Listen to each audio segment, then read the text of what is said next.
मैं आप लोगों का और जो वेबकास्टिंग पे लाइव देख रहे हैं सबका स्वागत करता हूं और आज की हमारी यात्रा हम प्रारंभ करते हैं।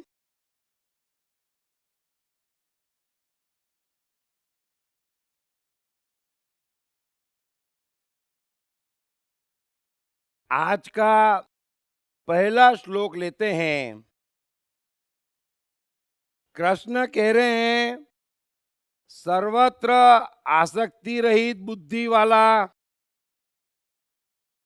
प्रहार रहित और जीते हुए अंतःकरण वाला पुरुष सांख्य योग के द्वारा उस परम निष्कर्म्य सिद्धि को प्राप्त होता है। श्लोक एक बार फिर से सुन लेना। सर्वत्र आसक्ति रहित बुद्धि वाला, स्पृहा रहित और जीते हुए अंतःकरण वाला पुरुष सांख्य योग के द्वारा उस परम निष्कर्म सिद्धि को प्राप्त होता है जो कि ज्ञान योग की पराकाष्ठा है।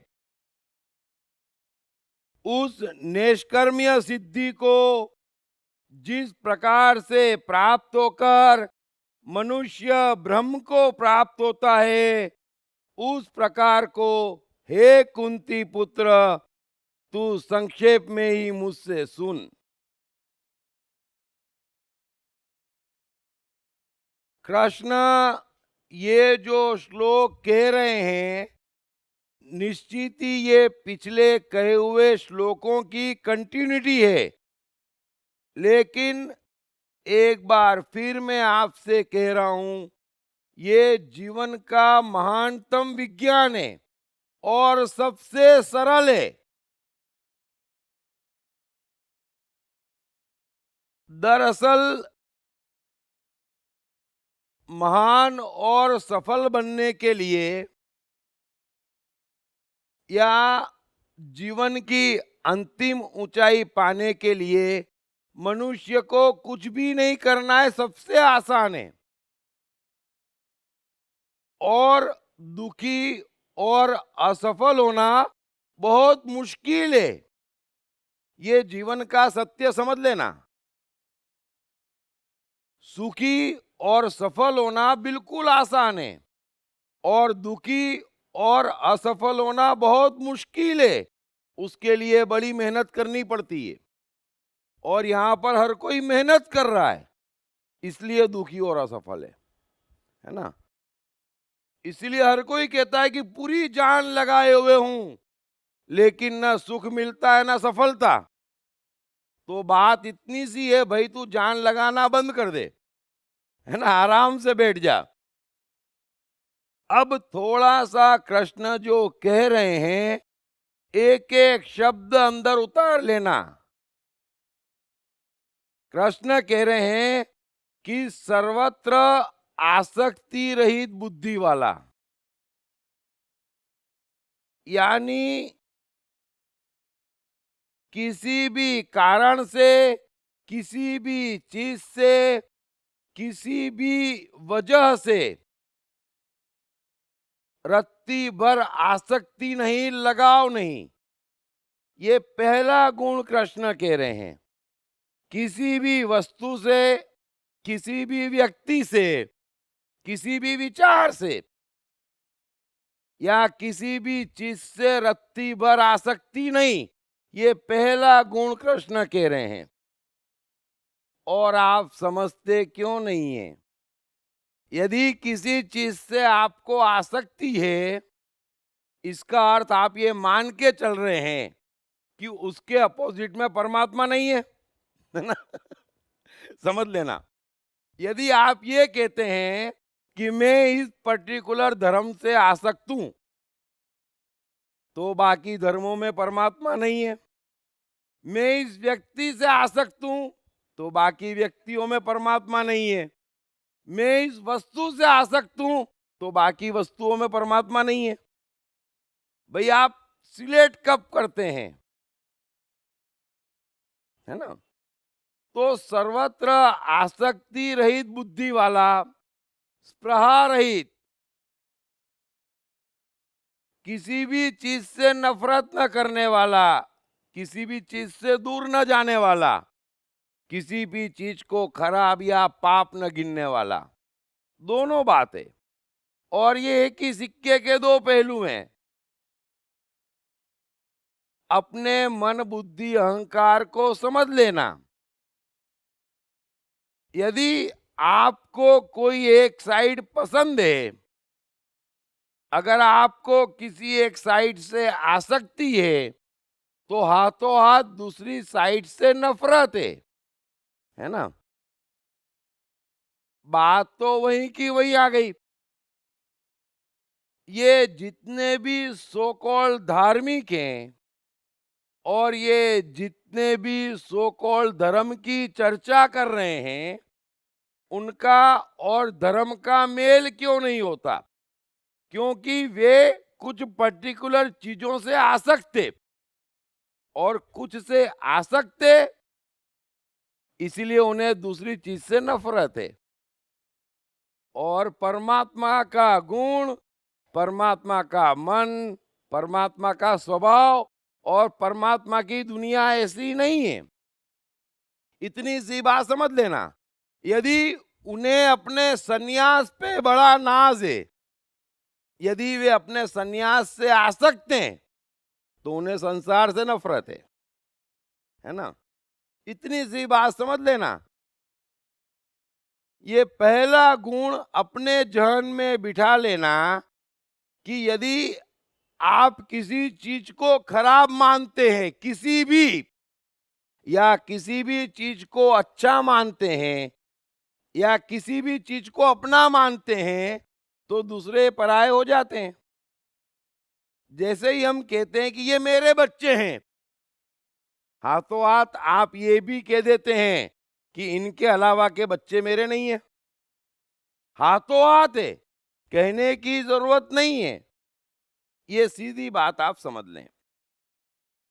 आगे कृष्ण कह रहे हैं, और जीते हुए अंतःकरण वाला, ये तो मैं सीखा सीखा के थक गया। मुक्ति का अर्थ ही इतना है कि मैंने अपना अंतःकरण जीत लिया है। अब मेरे अंतःकरण के अनुसार मुझे चलने से कोई नहीं रोक सकता, कोई भी नहीं। न कोई मान्यता, न कोई विचार, कुछ भी नहीं। मेरा अंतःकरण पूरी तरह से जीता हुआ है। अब अंतःकरण जीतने का इतना सा अर्थ है कि बाहर की किसी फोर्स का मेरे पर असर नहीं होता। बाहर की कोई भी फोर्स न तो मुझे चलने के लिए उकसाती, न बाहर की कोई भी फोर्स मुझे रोक सकती। इतनी बात समझ लेना। अंतःकरण वश में करने का अर्थ, अंतःकरण जीतने का अर्थ यह नहीं है कि अंतःकरण में यह नहीं होना चाहिए। बाहर से समझो, मेरी बात सुनो, आपका अंतःकरण ऐसा होना चाहिए, जैसा है वैसा होना चाहिए बस। सो दो बातें बड़े ही साधारण गुण हैं, लेकिन इसमें हाथों हाथ, हाथों हाथ, क्या कहूं मैं, दुनिया के शिखर पे बैठने का राज छिपा हुआ है। कहने को दो ही गुण है, समझ लेना। मैं एक बार फिर गुण रिपीट करता हूं। न किसी चीज से लगाओ, न किसी से दुराओ।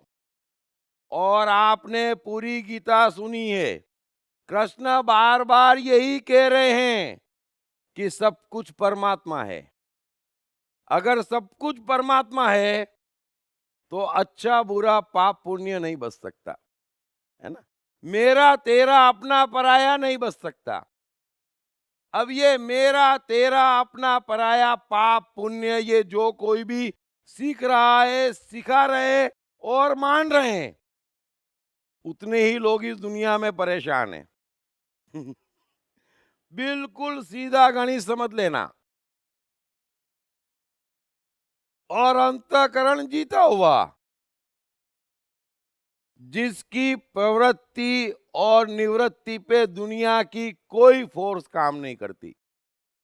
मेरी प्रवृत्ति मेरी अपनी है, और सर्टिफिकेट आप देने वाले कौन कि ये खराब है।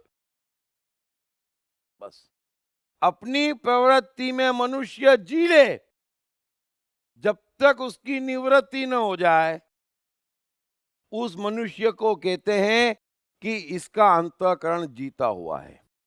ये दोनों गुण वैसे बड़े ही साधारण हैं, और मेहरबानी करके एक एक इंच सही बढ़ना शुरू कर देना। आगे कृष्ण कह रहे हैं कि ऐसा पुरुष सांख्य योग के द्वारा उस परम निष्कर्म्य सिद्धि को प्राप्त होता है, जो कि ज्ञान योग की पराकाष्ठा है। ब्यूटीफुल।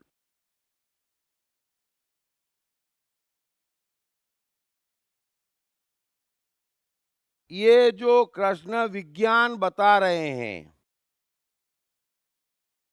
थोड़ा सा समझ लेना। कृष्ण कह रहे हैं कि ये ज्ञान योग की पराकाष्ठा है। इससे ऊपर का कोई भी ज्ञान परमात्मा के यहां से नहीं बना है। और बात दो ही गुण की कह रहे हैं, बड़े ध्यान से समझ लेना। जीवन का अंतिम ज्ञान और बिल्कुल सरल है। इससे सरल कुछ नहीं हो सकता। इससे सरल कुछ भी नहीं हो सकता कि ना मुझे किसी चीज से लगाओ ना दूराओ, बस। और मेरा अंतःकरण जैसा है वैसा पूर्णतः मैं जी रहा हूं और प्रकट है, बस। दो ही गुण। और कृष्ण कह रहे हैं निष्कर्म्य सिद्धि, संसार की अंतिम सत्ता पे वो बैठ जाता है, जो सांख्य योग की पराकाष्ठा है।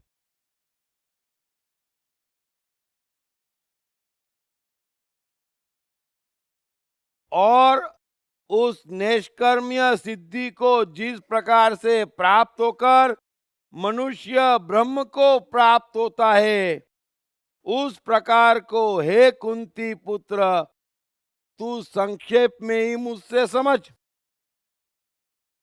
अब तो यूं भी डिटेल में समझाने का वक्त बचा नहीं। समय बीतता जा रहा है, युद्ध सर पे खड़ा है, और कृष्ण अर्जुन से कह रहे हैं कि ब्रह्म पाने का, ब्रह्म यानी ये पूरी प्रकृति। और आप ये समझ लेना, ये पूरी की पूरी प्रकृति जितनी भी बाहर दृश्यमान है, वो पूरी की पूरी प्रकृति हर मनुष्य के भीतर है। जो कुछ भी बाहर है वो सब हर मनुष्य के भीतर है। कृष्ण कह रहे हैं कि वो ब्रह्म रूप हो जाता है, और दूसरी कोई प्रक्रिया नहीं है। ये एकमात्र प्रोसेस है।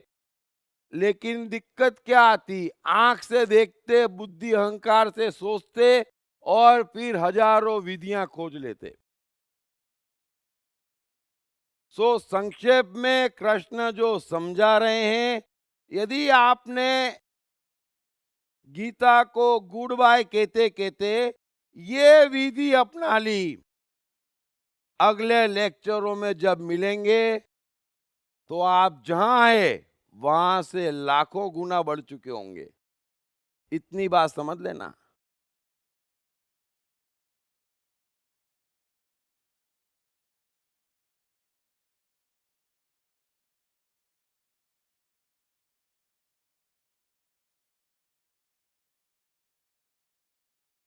अब आगे कृष्ण कह रहे हैं, कुछ गुण बता रहे हैं। विशुद्ध बुद्धि से युक्त, हल्का, सात्विक और नियमित भोजन करने वाला, शब्दादि विषयों का त्याग करके एकांत और शुद्ध देश का सेवन करने वाला, सात्विक धारण शक्ति के द्वारा अंतःकरण और इंद्रियों का संयम करके मन, वाणी और शरीर को वश में करने वाला, राग द्वेष को सर्वथा नष्ट करके भली भांति दृढ़ वैराग्य का आश्रय लेने वाला तथा अहंकार, बल, घमंड, काम, क्रोध और परिग्रह का त्याग करके निरंतर ध्यान योग के परायण रहने वाला, ममता रहित और शांति युक्त पुरुष सच्चिदानंद घन ब्रह्म में अभिन्न भाव से स्थित होने का पात्र है। अब कृष्ण ये तमाम गुण बता रहे हैं, है ना, कि ये तमाम गुण उस मनुष्य में होते जो इस ब्रह्म में स्थित होना चाहता, और इन गुणों की एक या अनेक बार कृष्ण चर्चा कर चुके हैं।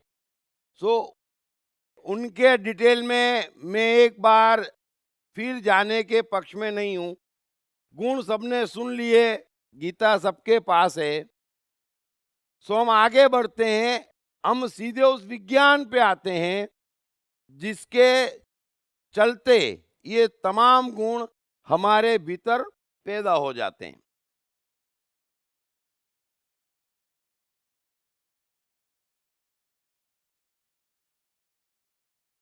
कृष्ण कह रहे हैं, फिर वह सच्चिदानंद घन ब्रह्म में एक ही भाव से स्थित प्रसन्न मन वाला योगी न तो किसी के लिए शौक करता है और न किसी की आकांक्षा ही करता है, ऐसा समस्त प्राणियों में समभाव वाला योगी मेरी परम गति को प्राप्त हो जाता है।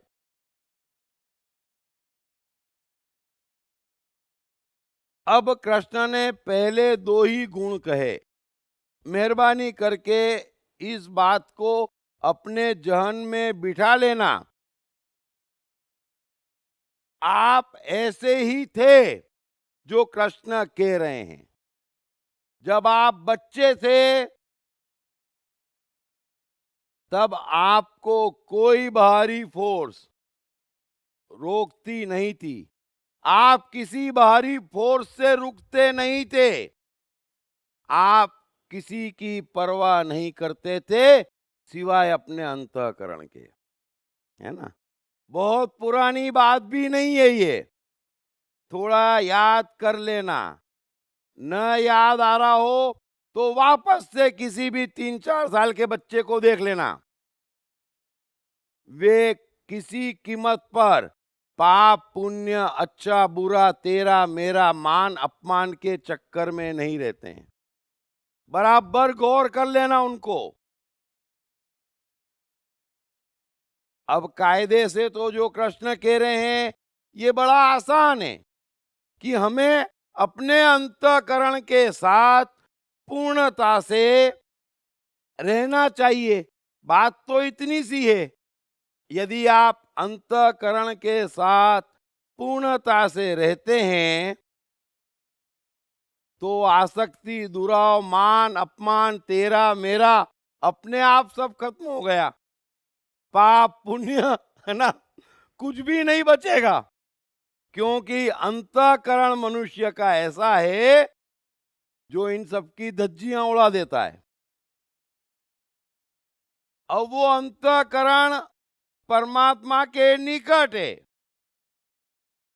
और हो क्या रहा है, उस अंतःकरण में हर व्यक्ति मान रहा है कि दोष है। समझ लेना दिक्कत क्या आ रही है। हर व्यक्ति ये मान के चल रहा है कि मेरे भीतर जो है वो दोष युक्त है, कुछ गड़बड़ है उसमें। और इससे बड़ा ज्ञान और कमाल नहीं हो सकता। और कृष्ण कह रहे हैं कि ऐसी सोच वाला मनुष्य अपना भी और अपने भीतर बैठे परमात्मा का भी शत्रु होता है ना। अरे मेरे भीतर का जो भी रहस्य है वो मेरा परमात्मा जानता है, और ये खेल उन दोनों के बीच का है। लेकिन क्या तो दुर्गति हो गई मनुष्य की कि वो इतनी सी बात न समझकर बाहर झांकने लग गया, और बाहर ज्ञान देने वालों ने सिवाय इस बात के कि तुम्हारे में गड़बड़ है और कुछ नहीं कहा। अब किसी कबीर, किसी क्राइस्ट, किसी कृष्ण ने कभी नहीं कहा कि ये वस्तु गड़बड़ है। गड़बड़ का सवाल नहीं है। जिसके भीतर जो है उसका एक गहरा रहस्य है। हालांकि निश्चित ही ये इतना बड़ा विज्ञान है, जहां तक पहुंचने के लिए मन को बड़ा ऊपर उठाना पड़ता है। अब मन ऊपर न उठे तो मुंह पे ताला लगाना चाहिए, वो किसी ने नहीं लगाया।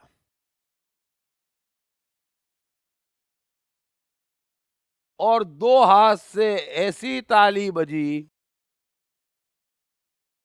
इसीलिए मैं कह रहा हूं सुखी और सफल होना 3 साल का काम है।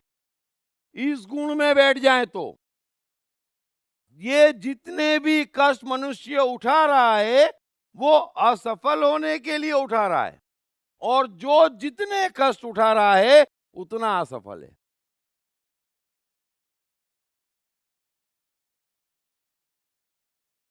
सो कृष्ण अंतःकरण और राग द्वेष के विज्ञान को आगे बढ़ाते हुए जो कह रहे हैं उस एक एक बात को ग्रहण करना, और जिस मात्रा में हो सके आज से उसमें जीना शुरू कर देना। और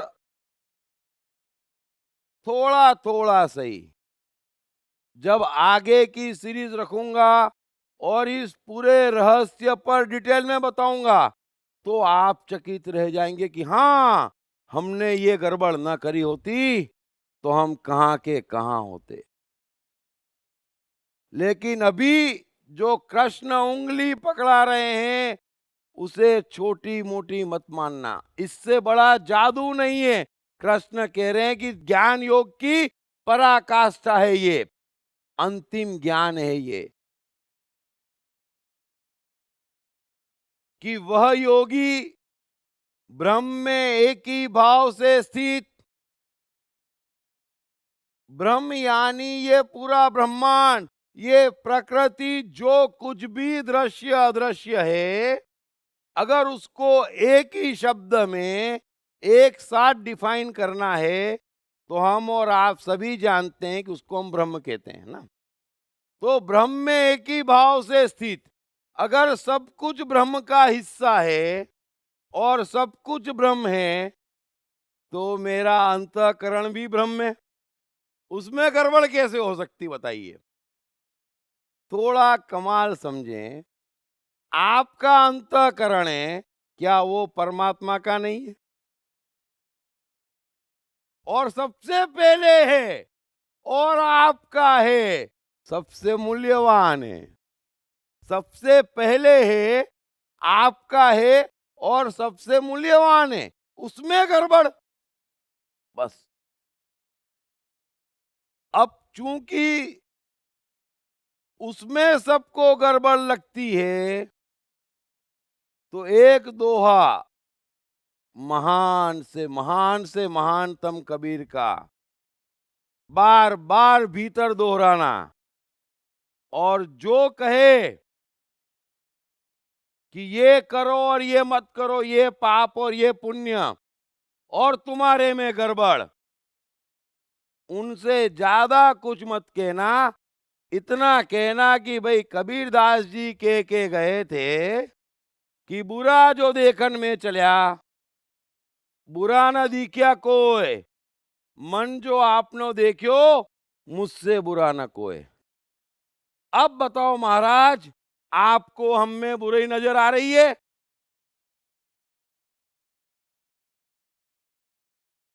वो हाँ बोले तो पूछना कितनी नजर आ रही है, बोले इतनी, तो समझ गए आप में इतनी बुराई है।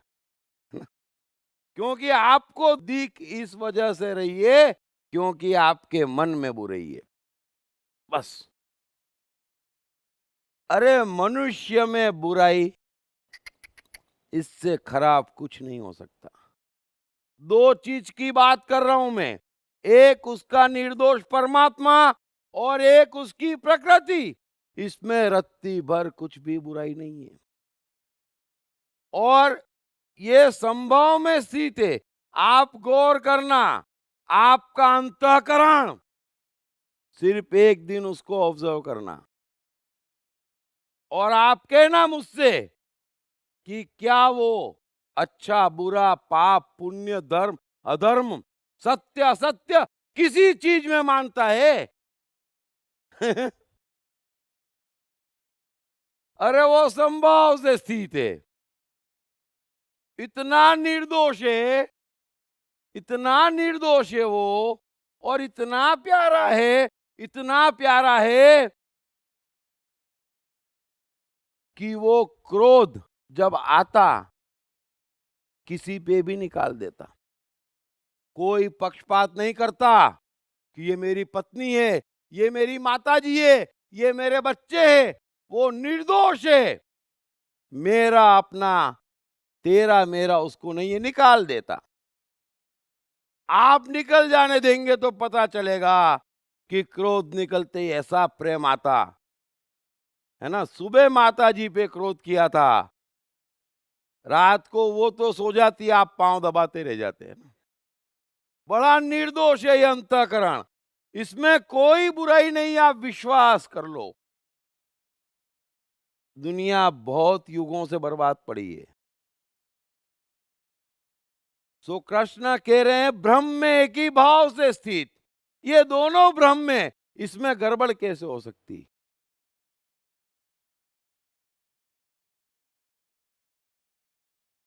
बाहर कोई चीज, दुनिया में कोई व्यक्ति, कोई वस्तु अच्छी बुरी नहीं हो सकती, मेहरबानी करके समझ लेना। इसीलिए विवेकानंद कहते हैं कि जिसकी अपने पे श्रद्धा है वो आस्तिक है ना। और यहां पर किसी की अपने पे श्रद्धा नहीं है, अरे मेरे में तो बहुत गड़बड़ है, बात ही खत्म हो गई, उसी समय फुल स्टॉप लग गया। फिर कहते मैं बड़ा श्रद्धालु हूं, मेरी यहां भी श्रद्धा, मेरी वहां भी श्रद्धा, मेरी वहां भी श्रद्धा। घूम फिर जा। और आप एक बार अपने अंतःकरण में स्थित हो जाएंगे, अभी अंतःकरण के ऊपर आपके बुद्धि अहंकार हावी हैं, थोड़ा सा अंतःकरण और बुद्धि अहंकार का भेद भी कर लेना, है ना। बुद्धि अहंकार वो है जिसने जमाने भर के बाहर का ज्ञान ले रखा है, जिसने जमाने भर की मान्यताएं आपके अस्तित्व में डाल रखी है, और वो ही रोके हुए है आपके अंतःकरण को। सो एक बार बुद्धि अहंकार और अंतःकरण का भेद जान लेना, और जितनी जल्दी आप अंतःकरण के साथ हो जाएंगे, जो निर्दोष है, जो प्यारा है और सिर्फ परमात्मा से संवाद करता है, वो दुनिया में किसी को नहीं जानता, वो किसी को नहीं जानता। क्या महावीर किसी को जानते हुए दिखाई दे रहे हैं? क्या मीरा किसी को जानती हुई दिखाई दे रही है? अंतःकरण किसी को नहीं जानता अपने परमात्मा के सिवा। समझ लेना।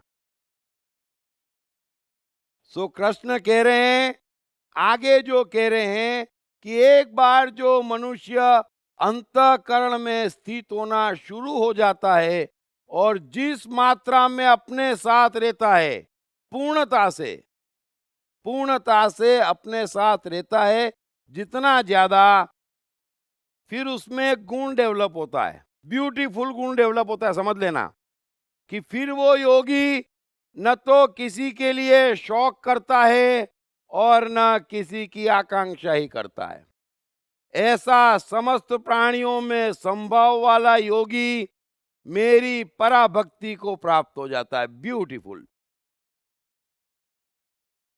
यदि आप अपने अंतःकरण के साथ रहेंगे तो पहला अनुभव आपको क्या होगा,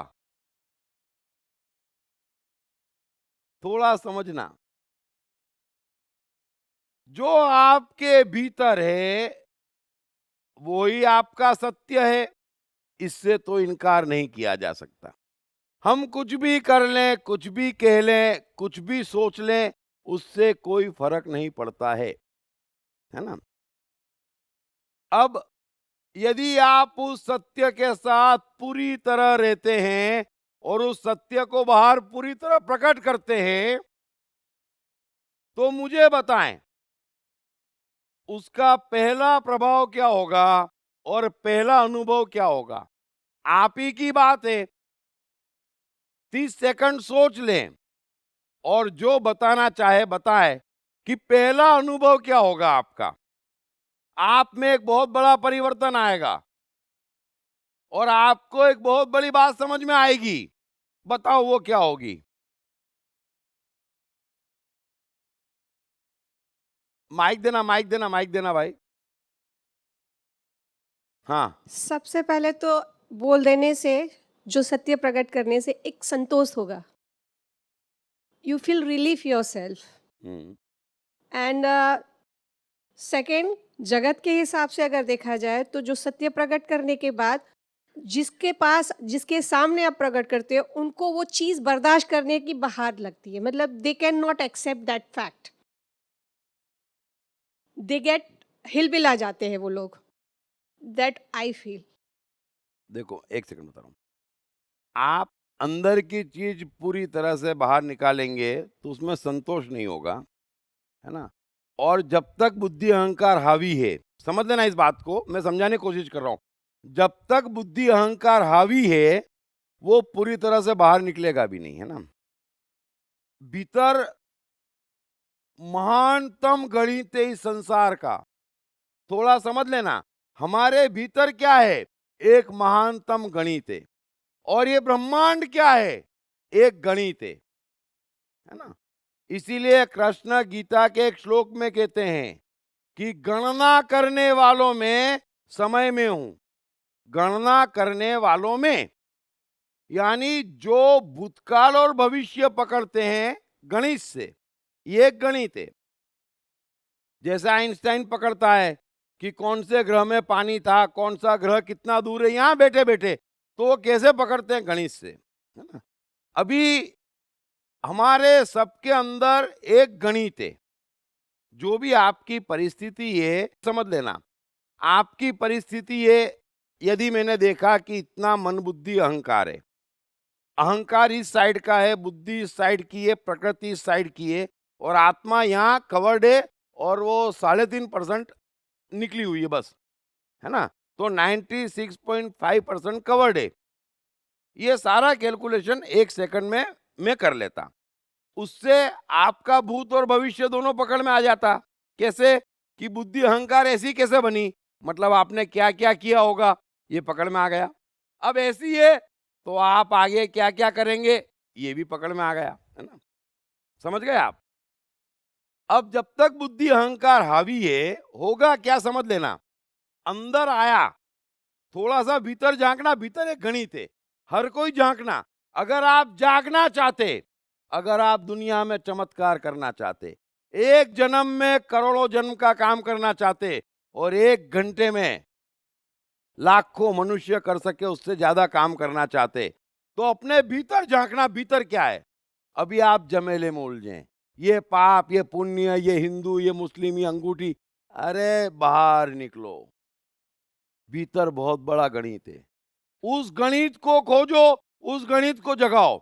एग्जैक्ट मालूम पड़ेगा कि ये भीतर से आया क्रोध और कितना आया, है ना। और वो निवृत्त तो 2 सेकंड में या 5 मिनट में या 3 मिनट में हो जाएगा। तो एग्जैक्ट आपको मालूम पड़ेगा कि इसकी निवृत्ति कैसे होगी, एग्जैक्ट क्या करके होगी, है ना। और जैसे ही निवृत्ति अगर पूरी की पूरी हो गई तो आप एकदम शून्य हो जाएंगे, है ना। पूरी की पूरी हो गई तो ये बात समझ में आ गई। भीतर एक गणित है। मैंने आपके सवाल से एक अलग चीज समझाने की कोशिश करी कि आप जागे हैं या आप धार्मिकता की ओर बढ़े हैं, उसकी पहली निशानी क्या है कि भीतर एक महान गणित है जो सब जानता है। अब सब जानता है वो गणित तो दूर है, नाभि में है। हम जिसको आइंस्टाइन कहते, न्यूटन कहते, या अंबानी कहते, या बिल गेट्स कहते, तो ये 2-2, 3-3, 4-4 साल में यहां से यहां कैसे पहुंच जाते हैं? क्योंकि उनके भीतर का गणित जाग जाता है। और गणित जागने को धार्मिकता कहते हैं। अब यहां तो किसी को गणित है भीतर ये भी नहीं मालूम, अब ये धर्म अधर्म की परिभाषाएं दे रहे हैं। सो वो दुनिया तो अब बंद होने आ गई, है ना। अब हम एक महान दुनिया में बैठे हैं। तो भीतर जिसके गणित जाग जाए और समझ में आ जाए कि भीतर तो 1 सेकंड में सब कैलकुलेट हो जाता, सिर्फ निगाह उठाओ और दिख जाता, सिर्फ निगाह उठाओ और दिख जाता, तो गणित जागने लग जाए, तो समझ लेना हर कोई मेहरबानी करके कि अब आपकी आत्मा जागना शुरू हो गई है। एक गणित है और वो गणित बस कहीं पे भी निगाह घुमाएंगे आपको गणित समझ में होगा। यदि गणित जागता जाएगा तो हर चीज का सत्य दिखाई देने लग जाएगा, हर चीज का सत्य दिखाई देने लग जाएगा। आप समझते क्यों नहीं है? ये जो ब्रह्मांड का महान गणित है वो हमारे भीतर है। वो जिस मात्रा में जाग गया तो हमें सब कुछ पता है। अब हम ये सोचते हैं कि हमें ज्ञान के लिए, समझने के लिए, धार्मिक होने के लिए बाहर जाना है। अरे मेरे भाई, भीतर ये सब है। इसीलिए लाओ से का एक सूत्र बार बार अपने को दोहराना कि दुनिया के तमाम रहस्यों का पता लगाने के लिए भी अपनी खिड़की के बाहर झांकने की जरूरत नहीं है ना। जैसे ही बाहर झांकेंगे आप रहस्यों का पता बिल्कुल नहीं लगा पाएंगे और भटक जाएंगे। सो भीतर सब कुछ है और भीतरी गणित को हम जानते भी हैं, है ना। कोई घुसता है और आपका भीतर कह देता है आज इसकी फ्रीक्वेंसी ठीक नहीं है। जरा गौर करना कितना मास्टर है भीतर। आपको 15 मिनट बातचीत करनी पड़े, असेस करना पड़े, तब जाके समझ में आए, और उसमें भी मिस जजमेंट के चांस हैं। लेकिन भीतर तो घुसते ही जानता है। आप किसी भी घर में जाते, किसी भी ऑफिस में जाते और तुरंत कह देते यस फ्रीक्वेंसी अच्छी है ना। अरे आप देखें, जरा समझें, आपके भीतर ईश्वर है, वो जागा हुआ है। यहां पर कोई दुष्ट या पापी नहीं है, उसको मिसगाइड किया जा रहा है। तो ये जो मैंने झलक दिखाई वो आपके ईश्वर होने की झलक है, उसको खींच लो। इसलिए कृष्ण कह रहे हैं सांख्य योग, ज्ञान, इंटेलिजेंस की गणित है बस। अभी ये मत समझना कि कृष्ण कह रहे हैं कि ये लोग मेरे द्वारा पहले ही मारे जा चुके हैं, है ना। ऐसा नहीं है। लेकिन गणित ये कह रहा है कि इनके बचने का कोई चांस नहीं है। एक बड़ा फर्क समझ लेना।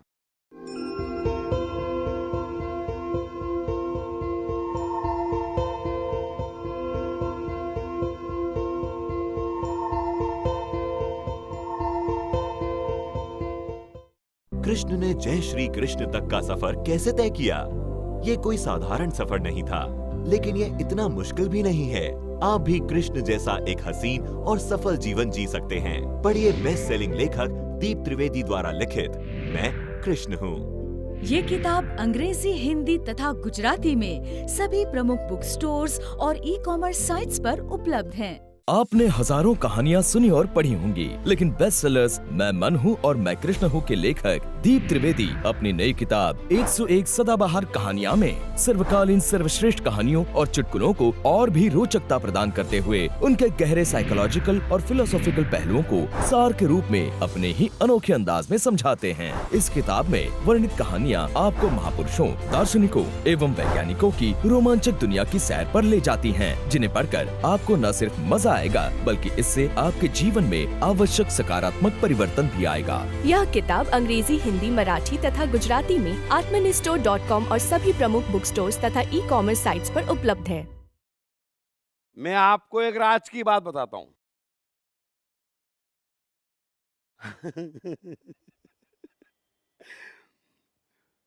कृष्ण जहां पर भी आज तक खड़े हुए हैं, पूरे 108 वर्ष के जीवन में एक बार भी ऐसा नहीं हुआ कि कृष्ण मौजूद है और गड़बड़ हुई हो, है ना।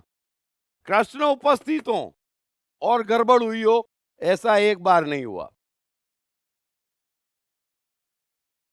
अब कृष्ण का जीवन तो किसी ने पढ़ा नहीं है, मैं आपको एक गणित बता रहा हूं, क्योंकि मैं चाहता हूं मनुष्य समझे। इतना महान है और इतना मजा है, गणित जग गया। 1 लाख जन्मों का काम 1 घंटे में होता।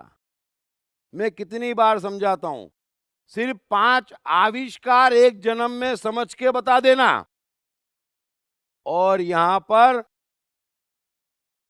हजारों आविष्कार करने वाले बैठे हैं। 25,000 गाने सुन के बता देना, और गाने वाले बैठे हैं। थोड़ा समझने की कोशिश करो। ये कौन है महान लोग जिनका गणित जाग गया? और गणित का अर्थ है समय की भाषा ही चेंज हो गई। कृष्ण कह रहे हैं कि गणना करने वालों का समय मैं हूं, है ना। सो हम क्या कहते, जिन्होंने भी कृष्ण का जीवन पढ़ा है, जिन ज्ञानियों ने भी, अब तो कोई ज्ञानी है नहीं, हजारों वर्ष पहले की बात कर रहा हूं मैं, तो उन्होंने कृष्ण के आगे जय श्री जोड़ दिया है ना। तो कोई यहां पर कृष्ण अकेला नहीं कहता, जय श्री कृष्ण कहते हैं ना। और ये जय श्री सिर्फ कृष्ण के आगे लगाते हैं, बाकी सबके आगे श्री से काम चल जाता है, क्योंकि बाकी सब में ऐसा है कि वे उपस्थित है फिर भी गड़बड़ हो रही है। अब उसका मतलब जो निकालते हैं उन्हें नहीं मालूम, लेकिन आप ये मतलब मत निकालना कि जहां कृष्ण खड़े होते हैं वहां गड़बड़ नहीं होती। जहां गड़बड़ होने वाली होती ना, वहां कृष्ण नहीं होते। थोड़ा समझ लेना, एक बुनियादी फर्क है ना। फिर सब जने कहते यार उसको बड़ा नुकसान हुआ, तुम्हारा उससे कोई धंधा है? पहले ही बंद कर दिया था। क्योंकि जिस जीवन में, जिस व्यक्ति में, जिस बिजनेस में, जिसके वहां गड़बड़ होने वाली होगी, वहां मैं क्यों रहूंगा? समझ लेना। तो लगता ऐसा है बाहर से कि कृष्ण द्वारका से निकले और प्रद्युम्न का अपहरण हो गया, है ना। कृष्ण हस्तिनापुर गए और द्वारका पे हमला हो गया, लगता ऐसा है। कृष्ण हस्तिनापुर से निकले और यहां युधिष्ठिर ने राज्य और द्रौपदी दोनों दांव पे लगा दी। तो मेरे भाई कृष्ण थे तब तक तो कोई गड़बड़ नहीं हुई, और जाते ही दूसरे दिन, जाते ही तीसरे दिन, अरे गड़बड़ दिखी भागो। क्योंकि गड़बड़ रोकना वो किसी के हाथ में नहीं है, गड़बड़ करना ये कृष्ण की प्रकृति में नहीं है। और ये गणित इतना गजब का है कि अगर ये गणित उतर जाए और उतरता है, पूरे दुनिया का भाग्य बदल देता है व्यक्ति।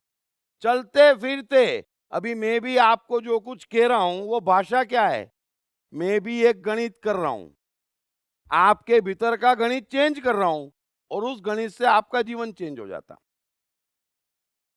तो मनुष्य का भाग्य उसका गणित है, मैं डिटेल में भाग्य में समझाऊंगा। और अगर वो गणित पॉजिटिव साइड पे चेंज कर दिया जाए तो जीवन बदल जाता, और नेगेटिव साइड पे चेंज होता तो जीवन बदल जाता। यहां पर कोई जो जीवन लेके आया है उसमें नहीं जी रहा है।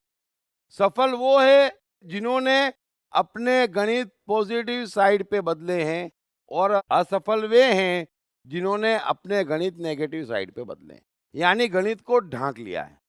और दुर्भाग्य से जिन्हें भी आप ज्ञान और शिक्षा कह रहे हैं वो और कुछ नहीं है, आपके गणित को ढांक रहे हैं।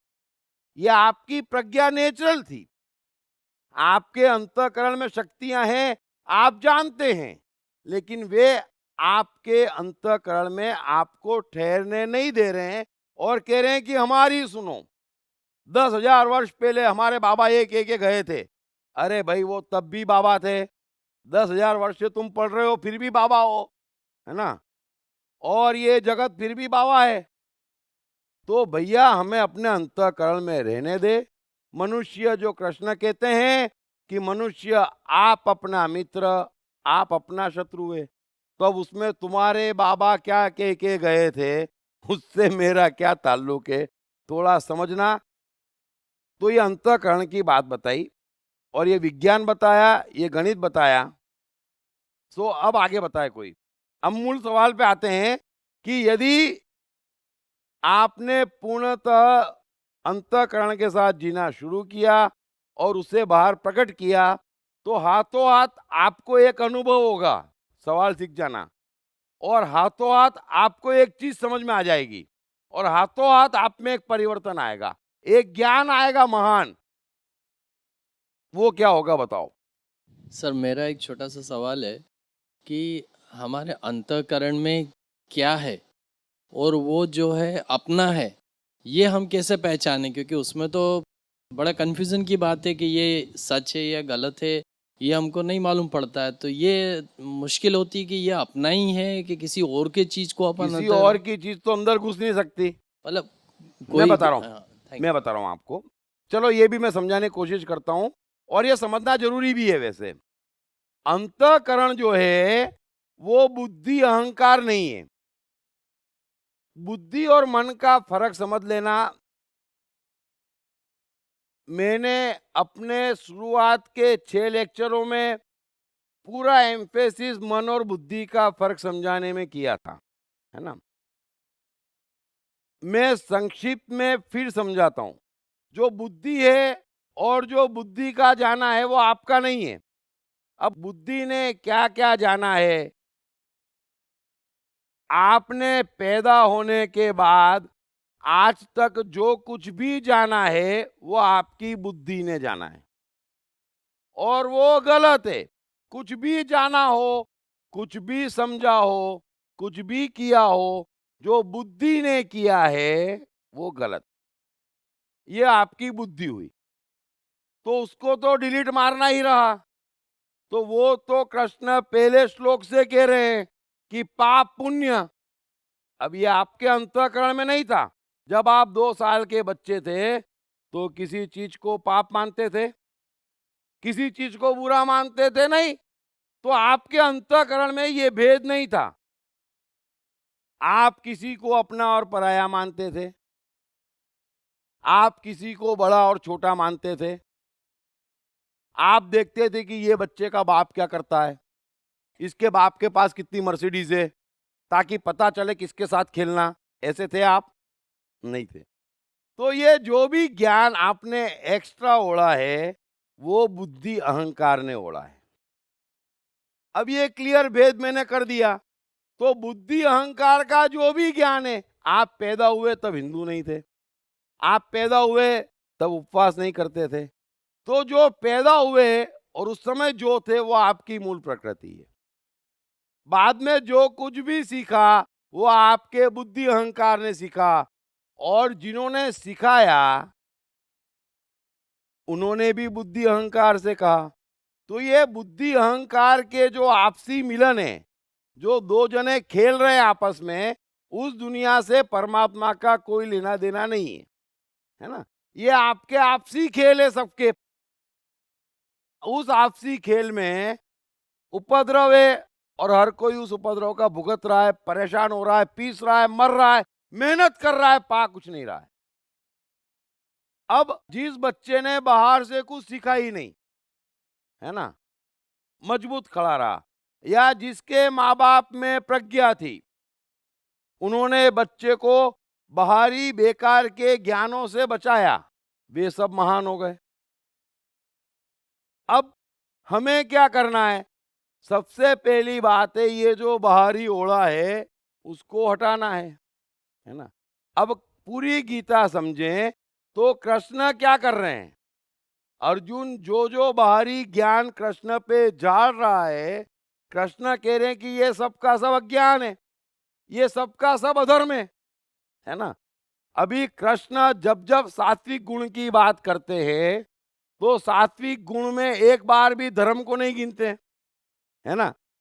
समझ लेना, निवृत्ति, प्रवृत्ति, कर्तव्य, अकर्तव्य, यही सब बातें करते हैं। धर्म को कहाँ गिनते हैं? राजस और तमस में, है ना। अब आप समझते हैं कि आप जो धर्म में मानते हैं, है ना, तो अपना हाल ये है, तो अपना हाल ये है ना। अगर गीता में मान रहे होते या गीता समझ रहे होते तो घर घर में बिल गेट्स होते, बात में फर्क पड़ जाता। हाथ कंगन को आरसी नहीं, पढ़े लिखे को फारसी नहीं। और कितने ही महान लोग हुए जो कहते हैं कि हमने गीता के ये 4 श्लोक भीतर उतारे और हमारा जीवन बदल गया। ऐसे कितने ही लोग हैं, है ना। तो इस जन्म का जो ओढ़ा व्यक्तित्व है वो आपको एक भ्रम पैदा कर रहा है कि आप इस जन्म के हैं, 80 वर्ष के। फिर आपका दायरा 80 वर्ष में सिमट रहा है, आप उस 80 वर्ष के लिए काम कर रहे हैं, बरोबर। और जीवन कैसा हो रहा है? ऐसा। अब आपकी जो मूल प्रकृति है, जो बचपन में लेके आए थे, बरोबर है, वो रत्ती भर सीरियस नहीं थी। कृष्ण कह रहे ना, एकदम हल्का होता है, एकदम हल्की थी। उसको कुछ भी ऐसा नहीं था, ये बनना पड़ेगा, ये करना पड़ेगा, ये टेंशन है। और ये जो महान है, इन्होंने भी कभी टेंशन नहीं पाले, है ना। ऑल इज वेल, टेंशन नहीं पालने का। अब ये मूल प्रकृति पे बुद्धि अहंकार हावी हो गए, बरोबर है। अब बुद्धि अहंकार को हटाना है। कृष्ण यही कोशिश कर रहे हैं कि अर्जुन तू मेरी बात समझ और सुने हुए और सुनने में आए तमाम वचनों से मुक्त हो जा। अभी विवेकानंद रामकृष्ण परमहंस के पास गए तो रामकृष्ण परमहंस ने विवेकानंद को क्या ज्ञान दिया? वे क्या ज्ञान देते? विवेकानंद तो बहुत बड़े ज्ञानी होके आए थे। रामकृष्ण परमहंस ने इतना ही कहा कि ये तू जो कुछ भी और जितना भी जानता है वो किसी काम का नहीं है ना। वो मेरी दुनिया में एंट्री नहीं देता, इसको भूलना पड़ेगा। और विवेकानंद बहुत दुखी होके कहते थे कि मैंने अपनी प्रज्ञा गलत चीजों को सीखने में लगा दी, अब उन्हें भूलने में बड़ी मेहनत करनी पड़ रही है, घिसने में, है ना। तो हमें अपनी स्लेट घिसना है। कृष्ण आपकी स्लेट घिस रहे हैं। फिर मूल प्रकृति जो और जैसी हो, परमात्मा उससे राजी है। लेकिन ये जो बुद्धि अहंकार की दुनिया बनाई है, वहां परमात्मा झांक नहीं रहा है। तो ये 3 बात समझ में आ गई आपके। तो मूल प्रकृति की मैं बात कर रहा हूं, बुद्धि अहंकार की नहीं। बुद्धि अहंकार की भाषा क्या है समझ लेना। तेरा मेरा, पाप पुण्य, अच्छा बुरा, मान अपमान, पाना खोना, सफलता असफलता, है ना। ये बुद्धि अहंकार की भाषा है। अब इस दायरे में जो कुछ भी आप मानते, सोचते, समझते, वो इतना बड़ा अज्ञान है कि आपका जीवन वो बर्बाद कर रहा है, उसको हटा दो और प्रकृति में आ जाओ। अब आपकी जो मूल प्रकृति है, एक बार फिर मैं सवाल दोहरा रहा हूं कि यदि आप उसमें स्थित होंगे तो आपका अनुभव क्या होगा? हेलो। हाँ, अ, बंधन से मुक्ति का अनुभव होगा, फ्रीडम का, आजादी का, बरोबर है, होगा होगा, परफेक्ट होगा, और उससे आनंद प्राप्त होगा, परम आनंद। होगा। हाँ बोलिए। ये जो आप बता रहे हैं अंतःकरण की बात, yes, it is a spontaneous feel है, ये Correct. इमीडिएट डिसीजन आता है। हाँ, और immediate माइंड से उसका ब्रेकअप हो जाता है। और वो एक एनर्जी है, इमीडिएट डिसीजन एनर्जी, और माइंड में ब्रेकअप हो जाता है। उसके बाद में माइंड 5 मिनट के बाद रियलाइज करता है कि ये डिसीजन लिया तू मरेगा। मैं बोलता हूँ that's what I have realise, लेकिन बाद में माइंड को गाली देनी पड़ती है तो ठीक हो जाता है। Very good. देखो, इन्हें अंतःकरण में जीने का अनुभव है। इन्होंने जो कहा वो बात सुन लेना। अंतःकरण स्पॉन्टेनियस है। स्पॉन्टेनियस का अर्थ है वो कोई पुराना ज्ञान नहीं जानता, वो तो अपने ही कारणों से छक निकल जाता है, छक करके ना। और निकलने के बाद जो उन्होंने कहा वो भी समझ लेना, 5 मिनट बाद उसके बुद्धि अहंकार खड़े होते हैं, ये मैंने रोका नहीं और तुमने गड़बड़ कर दी। हाँ, वो डिसीजन लेने के बाद करता है, वो अपने को नुकसान समझाता है बाद में। Very good. तो ये There we are बुद्धि, supposed to stick it. Very good, मतलब मजा आ गया। तो ये बुद्धि अहंकार है जो आपने बताया ना, जो नफा नुकसान बताता है, ये क्यों करा क्यों नहीं करा, मान नहीं देखा, वो तो फट से निकल जाता है बेफिक्री से ठक करके। और बाद में मैं बोलता भी हूँ उसको, बुद्धि अहंकार को मैं खुद बोलता हूँ, मेरा 54 और 54 ईयर्स मेरा हो गया, तूने मेरे को क्या दिया? कुछ नहीं दिया, भाग, तेरा काम नहीं है इधर से।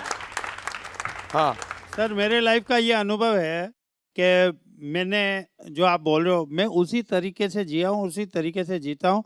मैं कभी पीछे पलट के कभी देखता नहीं हूँ किसी चीज़ को, और अंतःकरण जो मुझे अच्छा लगता है वो मैं करता हूँ। और मगर उसके बाद क्या हुआ नहीं हुआ उसका इफ्स एंड बट्स नहीं, जो कुछ होता है उसको एक अच्छे कंटेक्स्ट में लेता हूँ मैं, और मेरा हमेशा यही कोशिश रहता है। Good good good. सर, हाँ बोलिए, बोलो। सर आई हैव मतलब 2 क्वेश्चंस हाँ, है। खड़े होके मेरे को पूरा बीच में ये हाँ। खंबा आ रहा है। हाँ, फर्स्ट इज सर, क्वेश्चन है। नहीं सॉरी, वो क्वेश्चन के 2 आंसर्स है, आंसर्स नहीं है बट कंफ्यूजन है। नंबर 1 कि एक तो ये परिस्थिति ऐसी है कि मुझे ऐसा लगता है कि एक पूरे दिन के लिए भी कोई ऐसे जी ले तो it is successful. It is not possible only sir कि पूरे दिन के लिए हम ऐसे जी सकते हैं फर्स्ट ऑफ ऑल।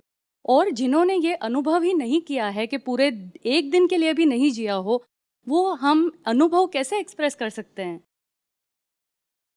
ठीक है, मैं आपकी बात समझ गया। It's very difficult sir. हम है ना पूरे इनसिक्योरिटी से भरे हैं, डर से और इनसिक्योरिटी से, इसलिए हम रिएक्शन में बहुत डरते हैं। एक बार कर लेते हैं लेकिन दूसरी बार वापस डर जाते हैं। तो एक दिन भी कोई जिया हो तो आप उसे पूछिए सर, या आप बता सकते हैं बिकॉज मे बी आपने जिया है, but I don't know sir कि कोई एक दिन भी ऐसी जिया है। हाँ सर, ये मेरा इसका आंसर ये है हाँ, कि जो व्यक्ति मूल प्रकृति में जिएगा, माइक पास में और पास में जो हाँ, व्यक्ति अपनी मूल प्रकृति में जिएगा, वो अपनी नैसर्गिक प्रतिभा का विकास करेगा और नैसर्गिक प्रतिभा में जिएगा। वो तो बराबर है, परफेक्ट है, वो तो 100% बात है। लेकिन अनुभव क्या करेगा जब पहली बार करेगा? अनुभव वो आह्लाद का अनुभव करेगा, प्रसन्नता का अनुभव करेगा और तन्मयता का अनुभव करेगा, प्रकृति के साथ समन्वय का अनुभव करेगा। हाँ बोलो। अनुभव यही होगा कि people will think he is become a madman. वो तो दूसरे को अनुभव होगा। अपने को क्या होगा? अच्छा, दैट इज आल्सो पॉइंट। हाँ बोलिए। नमस्कार। अंतःकरण की आवाज़ सुनकर इंदिरा गांधी ने वेंकट वराहगिरी का समर्थन किया था। एक तरफ पूरी दुनिया थी और उन्होंने अपने अंतःकरण की आवाज़ सुनी और उनको उसमें सफलता मिली। ठीक यही चीज़ सबके साथ लागू है कि आप अपने अंतःकरण पर जाओगे, उतने ही प्रॉस्परस होगे और उतने ही आपके विचारों को लोग समर्थन देंगे। अगर अंतःकरण की आवाज़ आपने नहीं सुनी तो स्वयं आप अपने को एक स्ट्रेसफुल सिचुएशन में तैयार रख करते हो और हमेशा वो स्ट्रेस जो है आपको ले डूबेगी। इसलिए हमेशा कहा गया है कि अंतःकरण अपना शुद्ध रखो और अंतःकरण की आवाज़ से आप चलो, जिससे जीवन में आपको सफलता मिले। धन्यवाद। Thank you very much. या मेरा नमन स्वीकार करें। जब भी कोई आदमी अपने अंतःकरण में होता है या मूल प्रकृति में होता है तो कोई भी डिसीजन लेते समय किसी भी प्रकार का लालच या डर का एक्सपीरियंस नहीं करता है। कोई भी डर या लालच नहीं होगा, एक प्रकार की निर्भीकता होगी और जो भी एक डिसीजन आएगा वो एक ही होगा, उसमें कोई शक नहीं होगा क्योंकि एक ही होगा और उसके अगेंस्ट में चाहे पूरी दुनिया खड़ी हो, ठीक है, उसके लिए वो डिसीजन होगा और वो सही होगा। Thank you. Very good. Sir होता क्या है कि जो पहली बार अंतकरण में जाता है ना, उसको तो बहुत डर लगता है क्योंकि दिमाग बैठा रहते हैं डराने के लिए। फिर बाद में धीरे धीरे वो आवाज़ कमज़ोर होने लगती है जब अंतकरण का सुनने लगते हैं तो। बरोबर। और आगे से भी सामने वाले भी बहुत पंगे करते हैं क्योंकि अंतकरण तो कुछ भी बोलता है। अंतःकरण तो कुछ भी बोलता तो है। घर पे भी पंगे होते हैं, ऑफिस में भी पंगे होते हैं। बरोबर है। हमारा काम हम छोड़ देते हैं तो जिसको जिसको अपना मैं प्यारा रहता है वो काम करता रहता है तो अपना काम हो जाता है। मान अपमान से बंधन मुक्ति, लोभ लालच से बंधन मुक्ति, कोई क्या कहेगा उससे बंधन मुक्ति, हर चीज से बंधन मुक्ति हो जाती है। एक फ्रीडम का अनुभव हो जाता है, वेरी गुड। आजादी का अनुभव हो जाता है। बिल्कुल परफेक्ट है, परफेक्ट बताया आपने, very good. I can share my experience क्योंकि मुझे एग्जैक्टली पता चल रहा है आप क्या जवाब मतलब क्या सवाल है और उसका क्या मतलब I can share my experience कि जब भी मैं पेंटिंग्स करता हूँ तभी एक तो समय कंप्लीटली फॉरगेटिंग टाइम, मतलब कितना समय हुआ है बिल्कुल ध्यान नहीं रहता, बिल्कुल उसका कैलकुलेशन बिल्कुल ही नहीं रहता। और मतलब आई एम लिटरली सीइंग कि ये मेरा हाथ है, वो इस ब्रश, ये साइज के ब्रश को उठाया, इस पेंट के डब्बे ये कलर मैंने लिया, ये मैं देख रहा हूँ। ये सिंपली ऑब्जर्वेशन का एक फीलिंग होता है और ये ऐसे ऐसे स्ट्रोक लगाया, बिल्कुल पता नहीं है कि क्या होने वाला है, कैसे वो अनराइवल होने वाला है, क्या पेंटिंग बनने वाली, बिल्कुल जीरो नॉलेज, जस्ट बना रहा हूँ और उस समय में जी रहा हूँ कंप्लीटली टोटली। और जो फीडबैक होता है और उसके बेसिस पर नेक्स्ट जो भी एक्शंस हो रही है वो बिल्कुल मतलब इट बिकम्स अ परफॉर्मेंस। मतलब जो पेंटिंग आपको जो स्टेटिक पेंटिंग दिख रही है वो actually it becomes a performing art. और हो जाने के बाद एक ऐसा एहसास होता है कि अरे ये मैंने किया, मतलब मैं बिल्कुल उसको अगेन सिमिलर पेंटिंग बिल्कुल बना नहीं सकता। और एक आश्चर्य होता है कि ये मतलब मैंने बनाया नहीं, कि ये जस्ट मैं तो निमित्त था और ये सिर्फ घटा, मतलब घटना घटी बस। And I am also shocked कि कैसे हुआ। Thank you very much, very good. देखो इन्होंने जो बात कही ये भी समझ लेना, बहुत अच्छा अनुभव है। इन अनुभवों को और इन अनुभव होने वालों को धार्मिक कहते हैं, ऊंचाई समझ लेना आप। और यही बात जो इन्होंने कही, अगर पूरी तरह से ये भी और सभी समझ जाएं तो ये सूत्र यही है, ये पूरा विज्ञान यही है।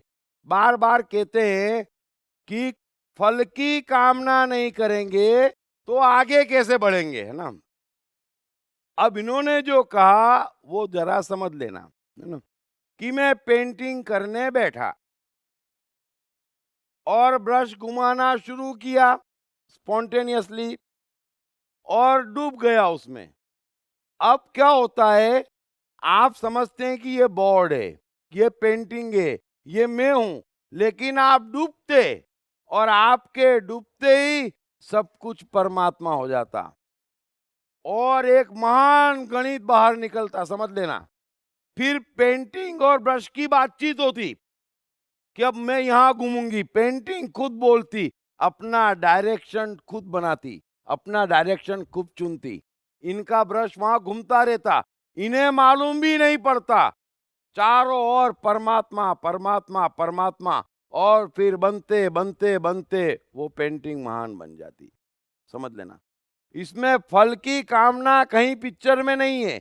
ये जो बड़े बड़े व्यवसायी हैं, ये ऐसा ही करते, पहले काम में दिल लगा के डूब जाते, काम के परिणाम आते, फिर परिणाम खुद कहता कि अभी डायरेक्शन में मैं इतना बढ़ सकता हूं, है ना। फल की कामना की जरूरत ही नहीं है, फिर उतना बढ़ते तो और बड़ा दिखता, यहां तक और फैल सकता हूं।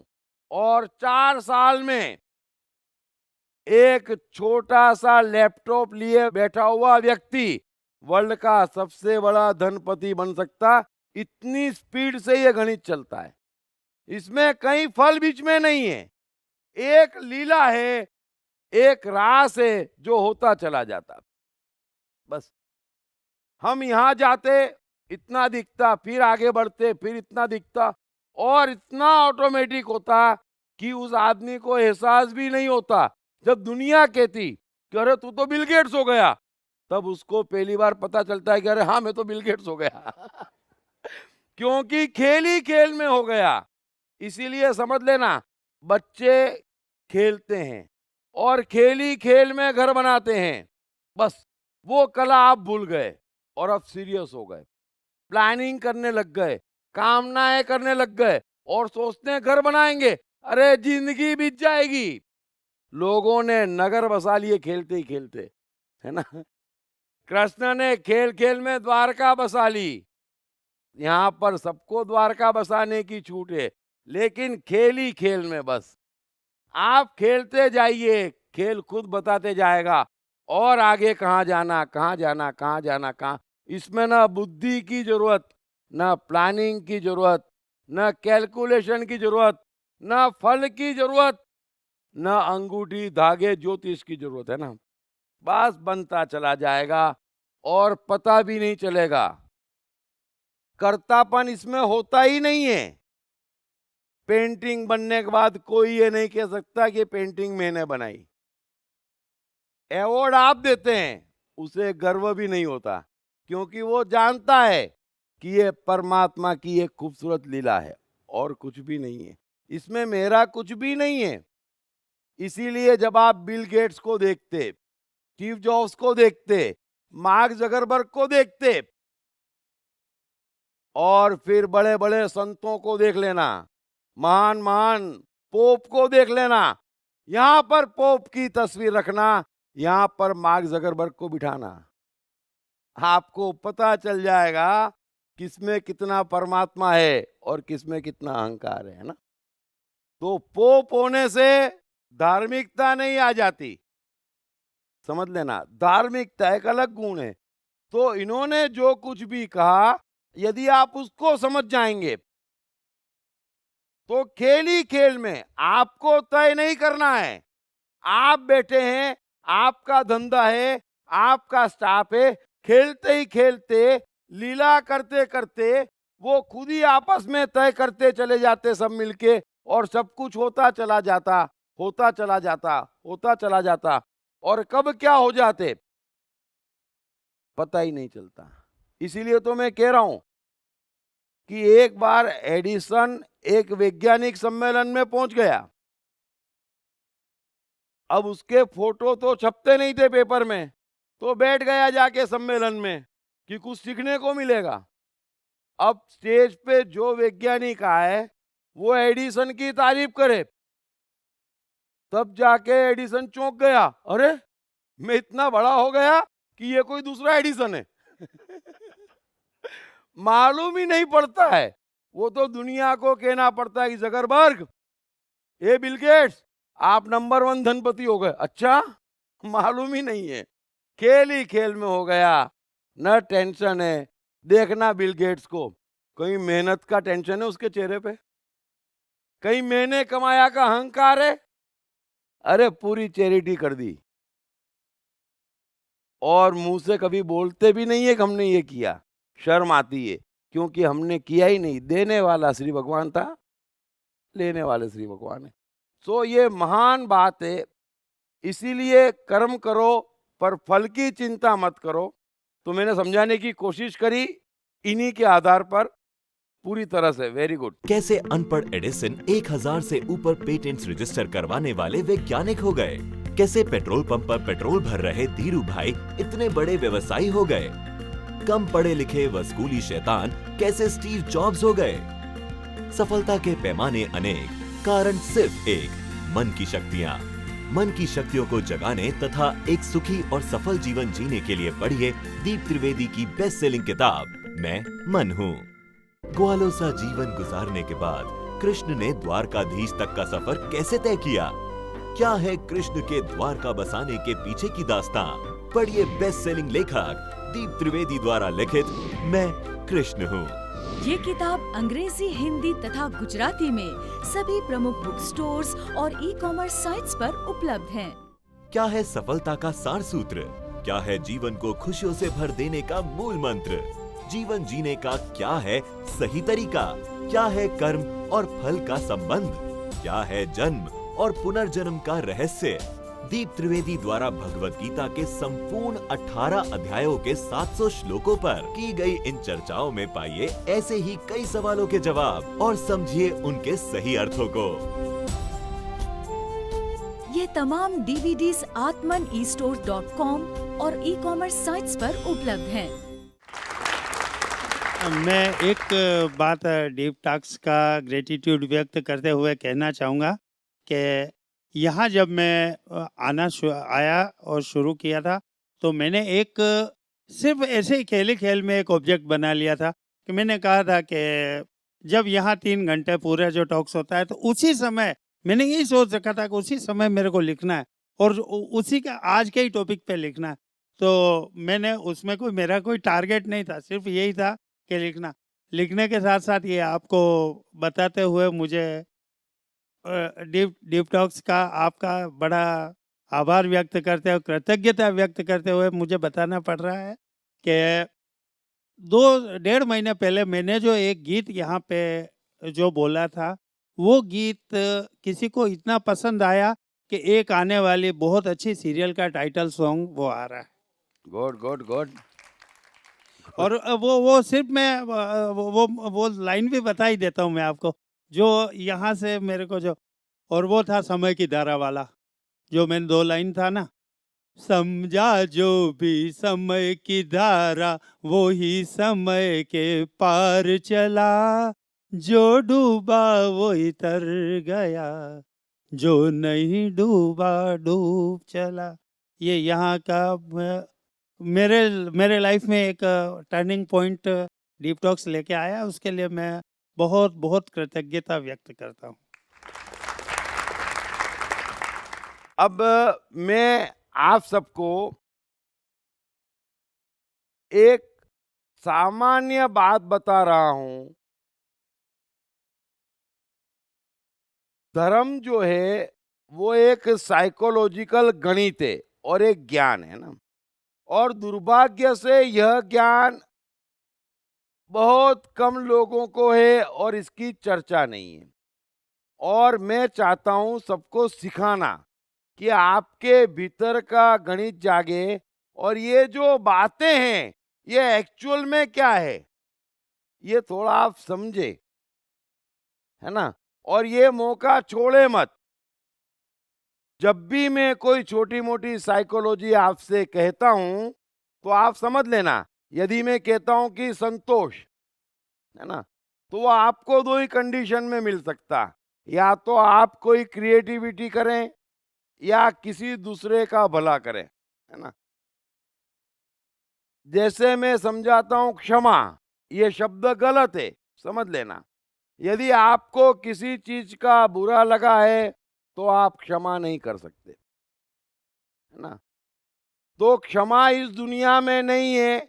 आप मन की वो ऊंचाई पा सकते जहां से कोई कुछ भी करे आपके मन में एक्शन न हो, है ना। थोड़े थोड़े साइकोलॉजिकल सत्य समझना। और अब गीता में कृष्ण बार बार क्या कह रहे हैं वो समझना, है ना। क्योंकि आप सब समझदार हैं। अभी कृष्ण बार बार कहते हैं कि मान अपमान से दूर, है ना।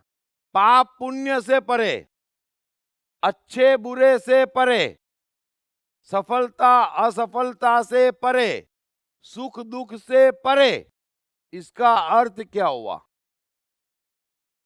अगर आप ये गुण अपनाते हैं तो उसका परिणाम क्या आएगा, मुझे बताएं।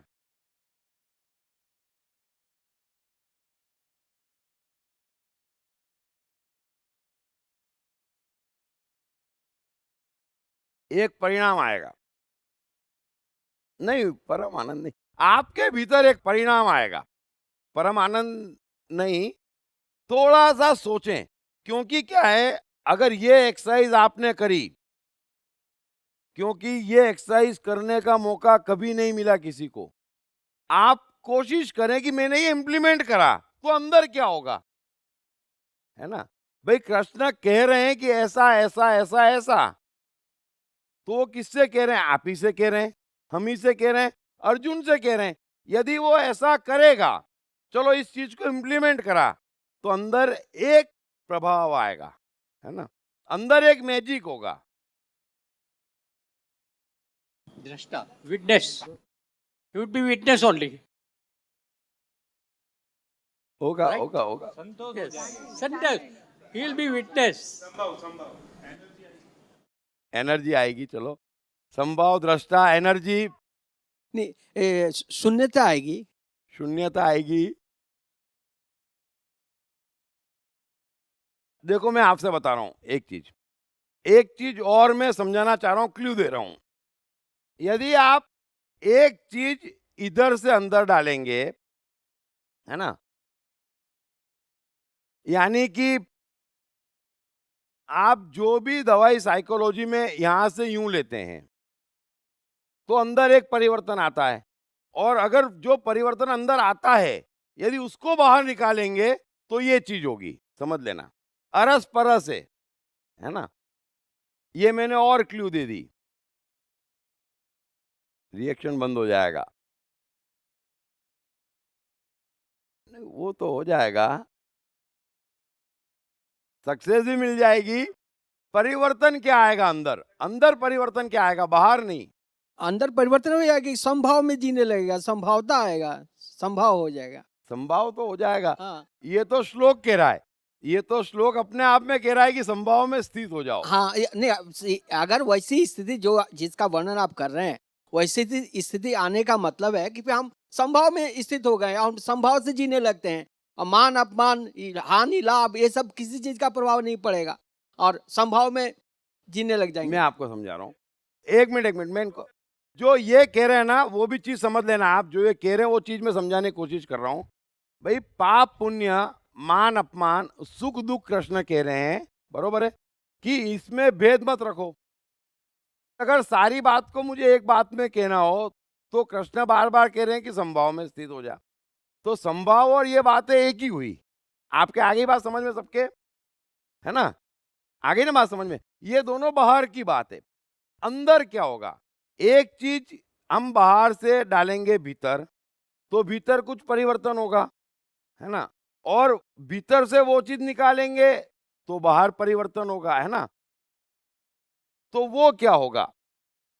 भीतर से हमने ये चीज डाल दी कि संभाव, ऐसा समझे, एक शब्द में हमने संभाव भीतर डाला, तो अंदर क्या होगा? सर मुझे ऐसा महसूस होता है कि मान अपमान और सफलता असफलता को यदि हम इम्पोर्टेंस नहीं देंगे किसी भी रूप के अंदर, तो मन में ऐसे अनुभूति होगी कि सब ये व्यर्थ की चीज़ है, सब निरर्थक है, मतलब उस पर कोई ध्यान देने वाली कोई चीज़ ही नहीं, महत्वहीन है।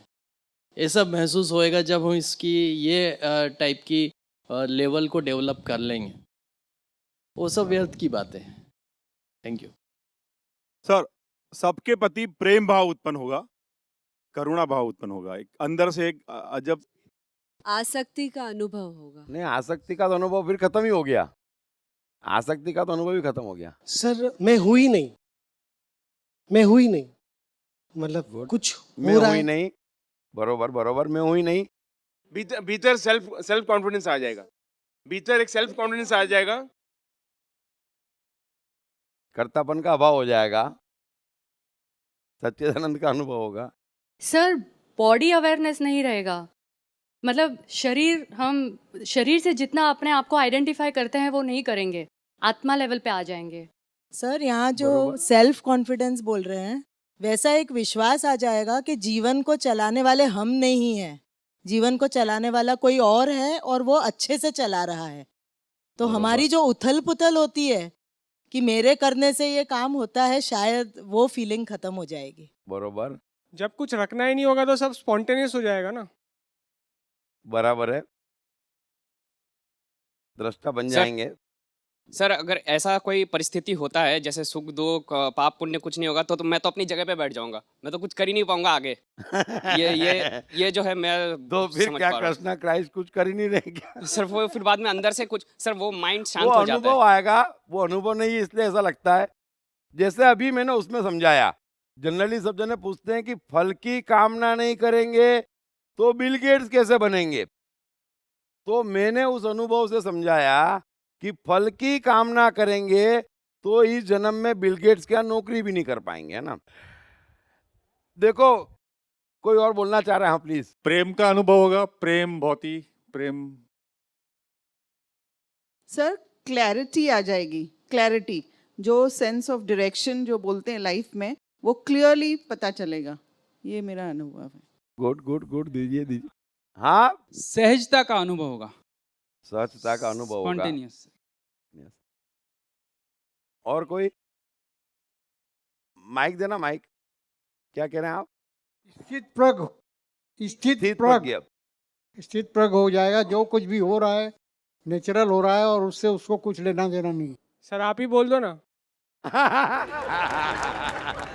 नहीं देखो, मैं चाहता हूं हम गीता की समाप्ति पे हैं, हमने इतनी गीता सुनी है तो उसका मैक्सिमम फायदा सबको कैसे मिले, इसलिए मैं ये एक्सरसाइज करवा रहा हूँ।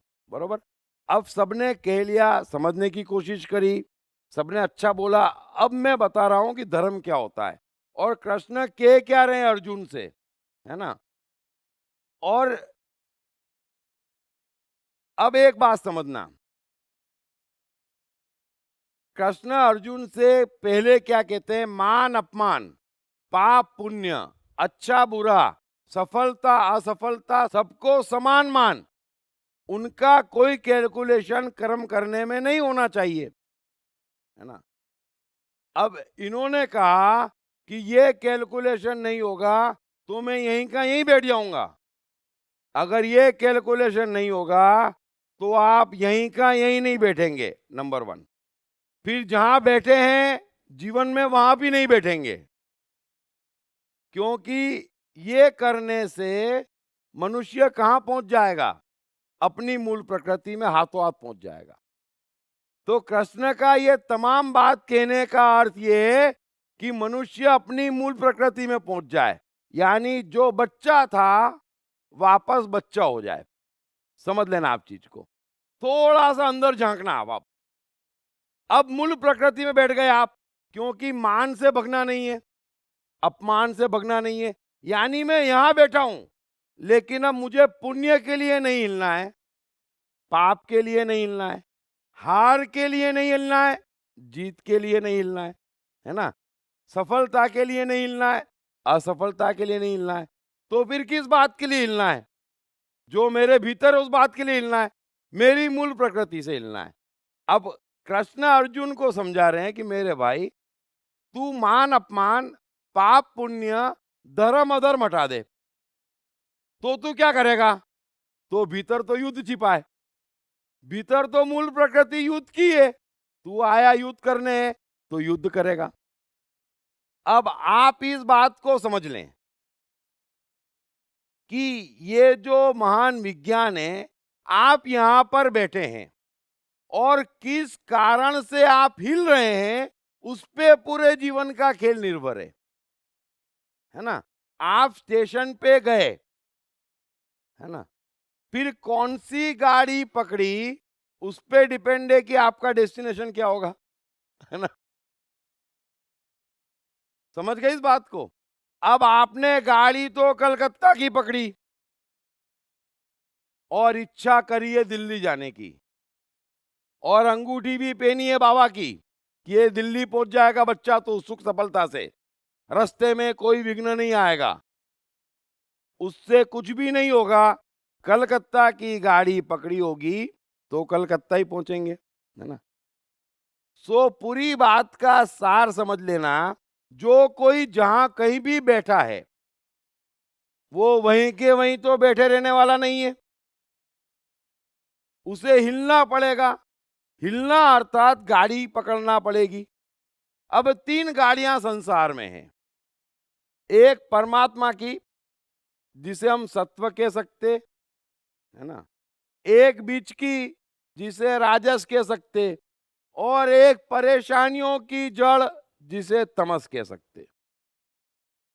अब जो मनुष्य पाप पुण्य, मान अपमान, सफलता असफलता, इन कारणों से हिल रहा है, समझ लेना वो तामस की गाड़ी पकड़ रहा है, वो मर भी जाएगा तो जीवन में इतना करेगा तो इतना पाएगा, है ना। तामस का अर्थ क्या है कि इतना करेगा तो इतना पाएगा, इसलिए तमस गुण को कहते हैं अज्ञान।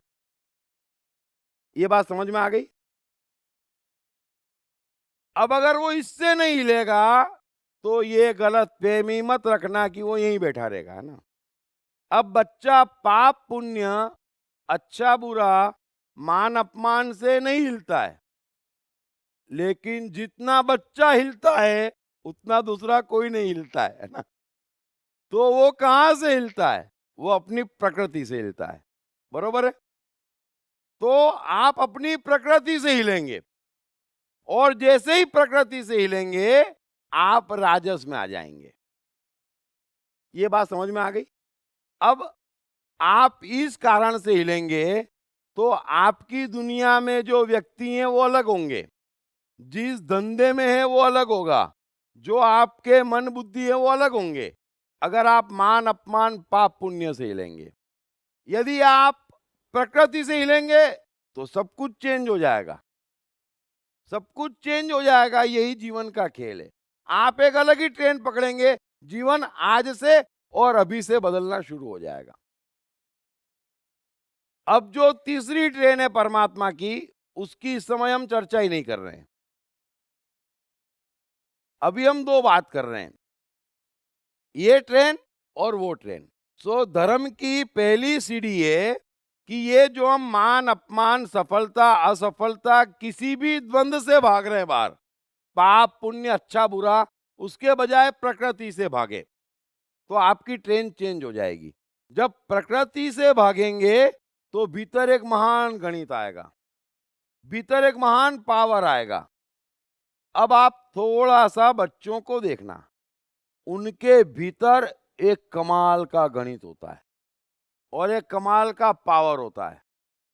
बड़े से बड़े मिल जाए, 3 साल के बच्चे से नहीं उलझ पाएंगे आप, 3 साल के बच्चे से नहीं उलझ पाएंगे।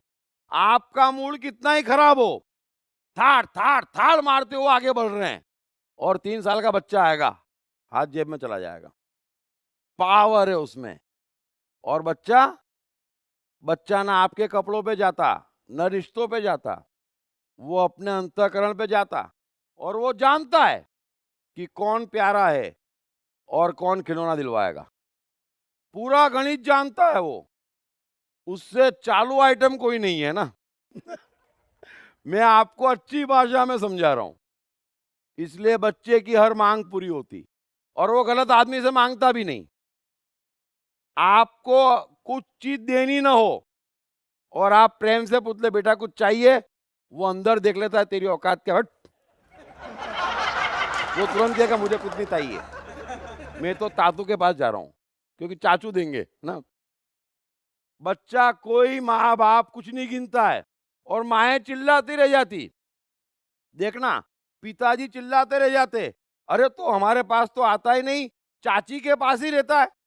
वो बोलता नहीं है, लेकिन कहता है इससे नहीं समझ रही है कि तू क्या और वो क्या है। बच्चा कोई अपना पराया मान अपमान नहीं गिनता है, एक महान एनर्जी से वो चलता है, तो वो भी हिलता है। अब जो मनुष्य प्रकृति में आता है उसकी दुनिया बदल जाती है, क्योंकि उसका गणित बदल जाता है, उसकी स्पीड बदल जाती है, उसकी तेजी बदल जाती है, और फिर परमात्मा की शक्ति प्रकट होना शुरू होती है। और परमात्मा कैसे हिलता है समझ लेना, सिर्फ नियत कर्म से, क्योंकि प्रकृति पे भी उसकी विजय है। 3 स्टेज पे मैंने समझाने की कोशिश करी, ये बात समझ में आ गई? परमात्मा नियत कर्म से हिलता है क्योंकि प्रकृति पे भी विजय पाली उसने। और प्रकृति पे विजय कैसे पाली कि जितनी भी उसकी प्रकृति थी सबकी निवृत्ति हो गई। जितनी भी उसकी प्रकृति थी उसमें जितनी प्रवृत्ति थी उसकी निवृत्ति कर दी उसने बिंदास जीते जीते अपनी दुनिया में। तो परमात्मा का नियत कर्म उसमें प्रकट हो गया। जिसे हम सफल कह रहे हैं वे क्या हैं? वे जो प्रवृत्ति लेके आए थे वो निवृत्त हो गई है ना। कबीर दोहे लेके आए थे, कालिदास कवि बनने की संभावना लेके आए थे, वो संभावना निवृत्त हो गई इसलिए वे महान है। हमारी संभावना भी अंदर छिपी है, हमारी इच्छाएं भी अंदर छिपी है ना। और ये सब कह रहे निकलने ही मत दो, तुम तो आम मनुष्य बने रहो, है ना। सुबह शाम हमारे यहाँ दर्शन को आओ, कुछ चढ़ाओ और वापस घर जाओ। जब तक तुम दुखी रहोगे तभी तक हमारे पास आओगे। समझ लेना इस बात को, ये भी एक गणित है लेकिन गलत गणित है। यदि तुम बिल गेट्स अंबानी बन जाओगे, स्टीव जॉब्स बन जाओगे, बुद्ध महावीर कृष्ण बन जाओगे तो हमारे पास तो आओगे ही नहीं ना। ऊपर से हमारे खिलाफ खड़े हो जाओगे क्योंकि दुनिया को रहस्य बताओगे कि इनसे बच के मैं बनाऊं। इसलिए वे आपको ऐसा का ऐसा रखना चाहते। सो ये बात समझ लेना कि कोई भी महान व्यक्ति यदि क्राइस्ट, कबीर, लाओ त्सु या कुछ भी जब कहते हैं तो आप उसको पढ़ो मत। वो जो कह रहे हैं वो तो बिल्कुल नहीं कह रहे हैं। वो जो कह रहे हैं उससे वे कुछ अचीव करना चाहते हैं आपके भीतर।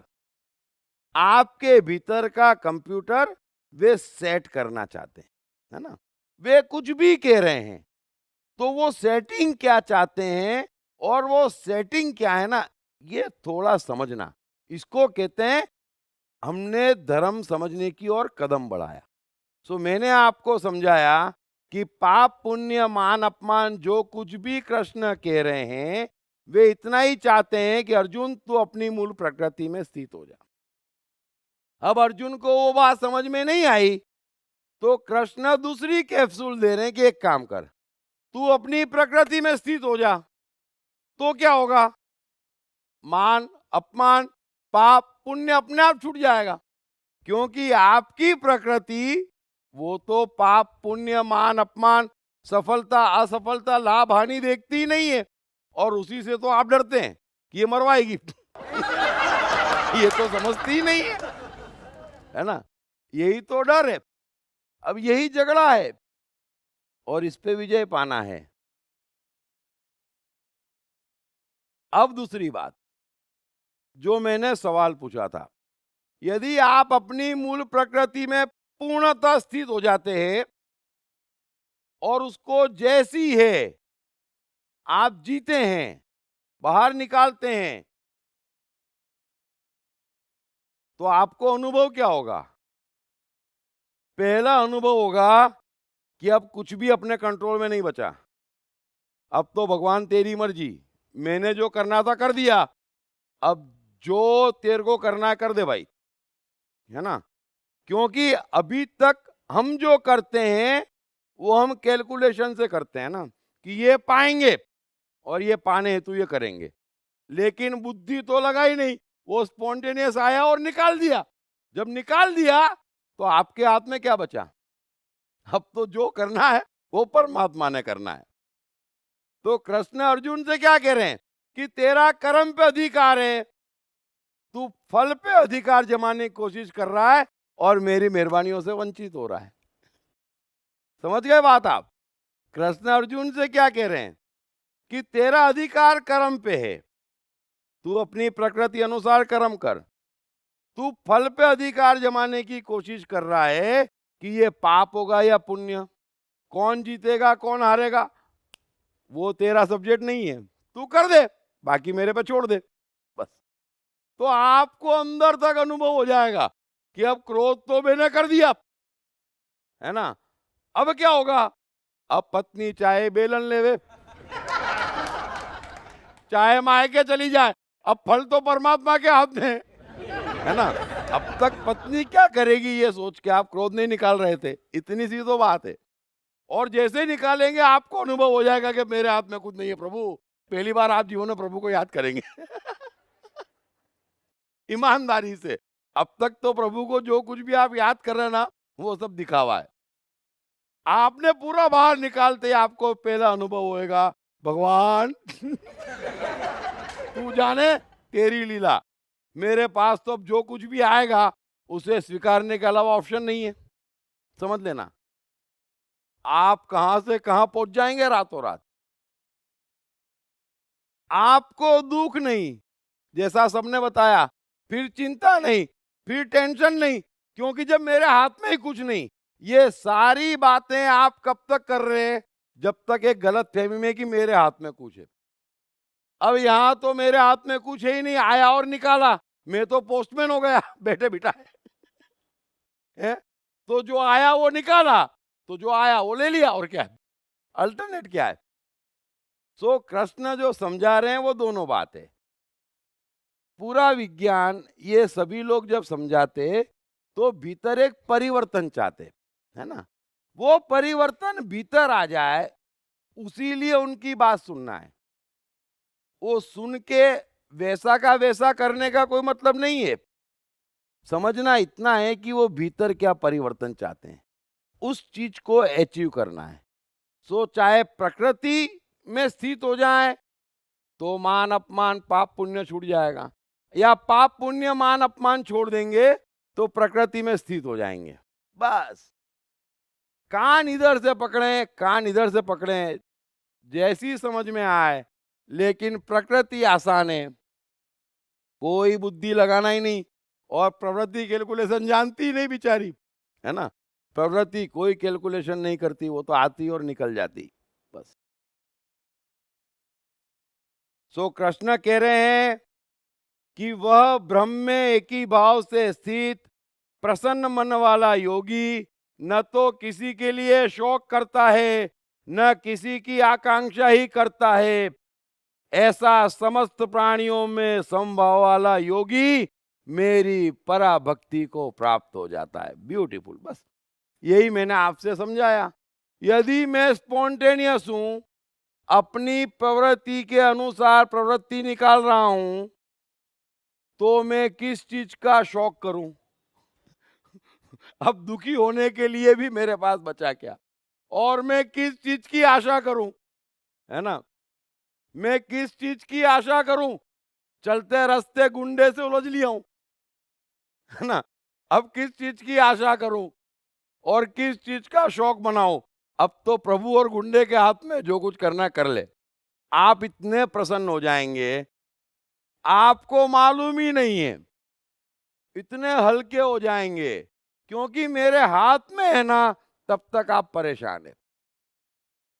मेरे हाथ में ही नहीं है, ये समझ आपको परमात्मा में विश्वास जगाना प्रारंभ कर देगी, और परमात्मा चारों ओर दिखाना प्रारंभ कर देगी। इसीलिए तो कृष्ण कह रहे हैं कि जीवन जुआ है, कर्म का दाव तू खेल,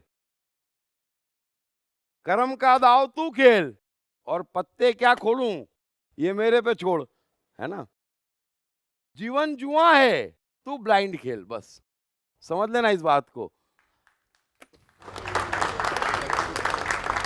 और हम अपनी प्रकृति से ब्लाइंड नहीं खेल सकते ये पत्ते देख के हम क्या खेल रहे हैं? जुआ नहीं खेल रहे हैं। हम लोग जुआ नहीं खेल रहे हैं, हम लोग कैलकुलेशन लगा रहे हैं। कृष्ण कह रहे हैं कि जुआ, छल करने वालों में जुआ में हूं, खेल जा ब्लाइंड। पत्ते अंदर क्या छिपे हैं और वो क्या निकलेंगे और सामने वाले के पत्ते क्या निकलेंगे और कौन जीतेगा कौन हारेगा सब मेरे पे छोड़, इतना प्रॉमिस करता हूं, गड़बड़ नहीं होगी। लेकिन पहला स्टेप आ जाएगा, आप वाकई परमात्मा को देखने भी लगेंगे और उस पे विश्वास भी करने लगेंगे। जब तक हमारे हाथ में है, हम सोच के कर रहे हैं, हम सिलेक्ट कर रहे हैं, हम तय कर रहे हैं, हम चॉइस ले रहे हैं, हम बुद्धि लगा रहे हैं और फिर ये भी कह दें कि हम प्रभु में मानते भी हैं, ये दोनों बातें साथ साथ कभी नहीं जा सकती। सो हम ब्रेक लेते हैं, थोड़ा लंबा सेशन हो गया, but thank you very much.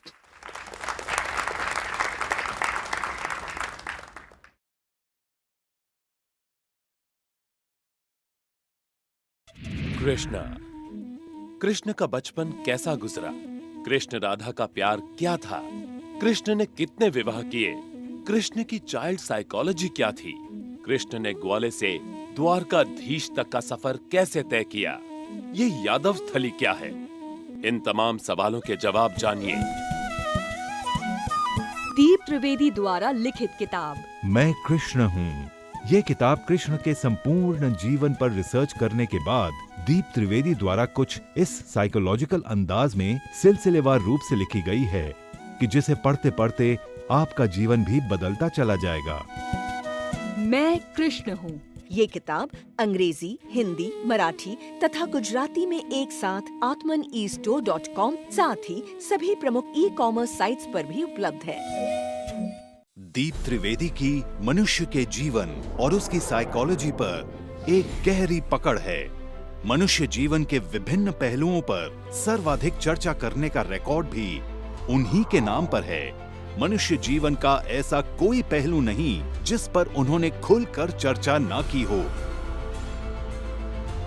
जैसे कि path of life, personality, complex, guilt, love, expectation, partiality, acceptance, fear, hypocrisy, creativity, wealth, who is God, concentration, confusion, power of transformation, joy and success, mind and brain, day sleep, natural intelligence, change your future, ego, non-violence, freedom, तथा दीप talks ताओ ते चिंग के अंतर्गत दीप त्रिवेदी द्वारा मशहूर Chinese philosopher लाओ त्से के महान सूत्रों पर चर्चा, परिचय, समय, मन, सफलता, संकट, धर्म, राजनीति और दीप टॉक्स भगवत गीता के अंतर्गत जीवन की किसी भी समस्या से निपटने के लिए दीप त्रिवेदी द्वारा भगवत गीता के संपूर्ण 18 अध्याय पर चर्चा।